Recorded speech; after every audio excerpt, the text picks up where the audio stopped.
গিয়েছিলাম নৈহাটিতে বড় মাকে দর্শন করার জন্য। এখানে এসে জানলাম যে নৈহাটিতেই নাকি অবস্থিত রয়েছে মা ব্রহ্মময়ী মন্দির। এই মন্দির নাকি অতি জাগ্রত। মাকে ভক্তি ভরে ডাকলেই নাকি মা ভক্তের ডাকে ঠিকই সাড়া দেন। মন্দিরটি রয়েছে গঙ্গা ফেরিঘাটের একদম ধারেই।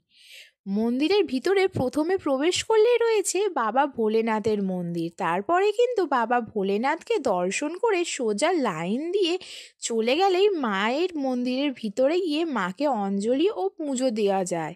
তারপরে কিন্তু আমি এখানে মাকে ভক্তি ভরে অঞ্জলি আর পুজো দিয়ে কিন্তু চলে গিয়েছিলাম মন্দিরের সাইড দিয়ে একেবারে গঙ্গার ধারে। গঙ্গার ধারের এই সুন্দর মুহূর্তটা উপভোগ করার পর পুজো শেষে কিন্তু এই কাকুর কাছে কচুরিটা টেস্ট করেছিলাম, যেটা টেস্ট কিন্তু আমার অসাধারণ সুন্দর লেগেছিল।